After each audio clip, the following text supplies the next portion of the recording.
This is Mac OS Ken. Governance news around the App Store, news of an AppleCare bundle, and Stick will be sticking around. It is Thursday, the 24th of July, 2025. I'm Ken Ray, and this is news from Mac OS Ken, brought to you by yours truly and supported by people like you, patrons through Patreon. Find out more in that your support at patreon.com/macosken. Apple's App Store may be off the hook in the European Union, though it's still catching heat in the United Kingdom. We'll start in the EU, where rumor has the regulatory body going along with recent changes made by Apple. Earlier this week, iDownload blog had Reuters indicating that the European Commission is good with Apple's anti-steering changes made in the App Store. Those include easier sideloading of apps and other app marketplaces, fewer scare screens, letting developers promote less expensive options for buying apps or services through basically any communication channel, including external websites, other apps, alternative app marketplaces, blogs, email blasts, and more. Developers can now use multiple external links inside their applications. Before, they were limited to one. Apple now permits developers in the EU to implement cellular phone calls and SMS, MMS, RCS messaging in their apps, according to the piece. And finally, iPhone owners can replace Apple's virtual assistant. You know what I'm talking about. Rhymes with Miri. Yeah, they can replace that with another as their default digital assistant. With those changes made, Reuters says rumor has the EC approving the changes in the coming weeks, although the timing could still change. Approval means no fining the company for non-compliance since they'd be in compliance. That assumes the approval pans out. We'll likely learn more in coming weeks. Cool, says the UK. Now do the UK. Thinking along a similar line is the United Kingdom. CNBC ran a piece yesterday that had the UK's Competition and Markets Authority proposing designating Apple and Google as having strategic market status. Call them that, and the authority would have the authority to make Apple and Google make changes to their app stores and operating systems. Aspects they're said to be eyeing include whether the two are boxing out rival products and services from competitors, whether they're using their market power, operating systems, and app stores to favor their own apps and services, whether terms and conditions required for developers who sell in their app stores are fair or unfair, Apple's anti-steering stance, which is still going strong in the UK, and the commissions the firms charge in their app stores. The biggest thing the UK would like to see immediately is a relaxation of anti-steering rules. According to CNBC, the regulator is looking at how Apple and Google can make it easier for users to be steered by developers outside of an app to pay for services and products, thus avoiding their respective in-app purchase fee. Over the next year, the piece says the UK's Competition and Markets Authority will look into whether to require Apple to allow alternative app stores in iOS and the company's iPad software. It'll also consider forcing Apple to allow sideloading apps from developer sites. While late April's Epic ruling opened the steering gates here in the States, Apple's got an argument with an appeals court reliant on a decision from the U.S. Supreme Court to shut those gates again. Apple's argument is the following, according to a piece from 9to5Mac. Since the Supreme Court found in a case last month that federal judges do not have freestanding authority to issue so-called universal injunctions, the district court overstepped its authority when it extended App Store-related remedies to every developer in the U.S., not just Epic. According to Apple's filing, the June case held that the lower courts may fashion only complete relief between the parties. Summing up the filing, 9to5Mac says Apple argues that because Epic chose to pursue the case on its own, the court's decision should apply only to Epic. And based on the Supreme Court's ruling in the June case, Apple says the court lacked the authority to extend its injunction that broadly. In light of last month's SCOTUS decision, Apple is asking the appeals court to reconsider the wider application of the Epic ruling.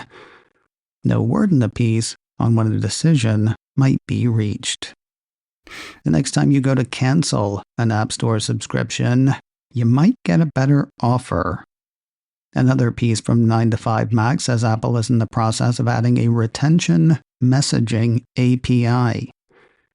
You know how when you call to cancel your carrier or cable company, they offer you some sort of deal sweetener, free service for a limited time maybe, or a lower price for that service? Yeah, this would be that, but for the global subscription screen inside the Settings app. If employed, 9 to 5 Mac says apps will be able to show a simple static message, display dynamic progress based on the user's app state, or present a special offer to try and dissuade the user from canceling their payment altogether. On one hand, sounds borderline naggy. If a consumer wants to cancel, they ought to be allowed to cancel. On the other hand, they will be. Developers will be allowed to post simple image, text, and purchase button layouts according to the piece. With Apple still controlling the presentation, the Cupertino company ensures that the Cancel Subscription Action button is always prominently visible at the bottom of the screen. Apple has announced this new capability as a pre-release feature according to 9 to 5 Mac.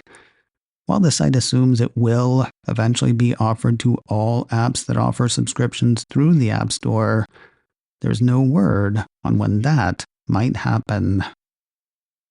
News from Apple of a new services bundle from Apple. The Cupertino company issued a press release Wednesday announcing AppleCare 1. The new offering lets customers cover up to 3 products in one plan for $19.99 per month, with the option to add additional devices for an additional $5.99 per month per device. In Apple's words, services covered include unlimited repairs for accidents like drops and spills, 24/7 priority support from Apple experts, quick and convenient Apple-certified service, and battery coverage. AppleCare 1 also expands theft and loss protection beyond iPhone to also cover iPad and Apple Watch. The plan is not just for new stuff only. The company says customers can now add products they already own that are up to 4 years old if they're in good condition. Headphones not included on that one. Adding coverage for those is capped at devices purchased 1 year earlier or less.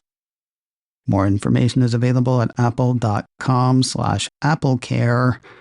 The program is live in the US starting today. From a news service to expansion of a news service, a piece from Mac Rumors says Apple News Plus Audio is finally making its way out of the States. Just over 5 years after its US-only launch, the report says the service has expanded to Australia, Canada, and the UK. For those not familiar, the piece says the service provides professionally narrated versions of the best stories from Apple News. Audio stories can be listened to in the Apple News Plus app or in the Podcasts app, with Apple highlighting popular stories from subscription publications like The New Yorker, Bloomberg, The Atlantic, Rolling Stone, and more. It's primarily for News Plus subscribers, though non-subscribers can hear previews of stories, as well as a free News Today feature available to all Apple News users. News of a new thriller headed to Apple TV+. The streaming service issued a press release Wednesday teasing the Jessica Chastain-led limited series, The Savant.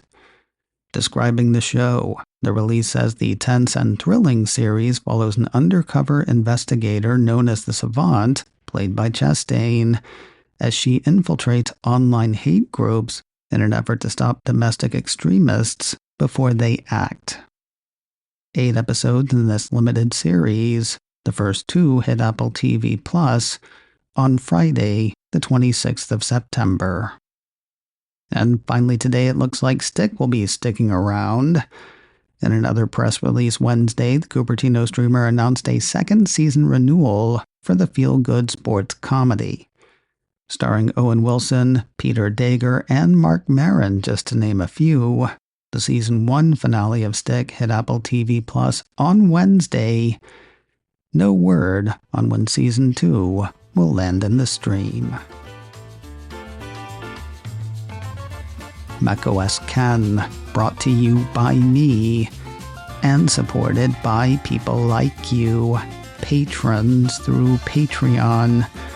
Find out more and add your support at patreon.com/macOSCan. Advertising handle by Backbeat Media, online at backbeatmedia.com. You can find me on Mastodon, macOSCan at mastodon.social. You can also send me an email, info@macoscan.com. Until next time, that is news from macOS Ken. I'm Ken Ray.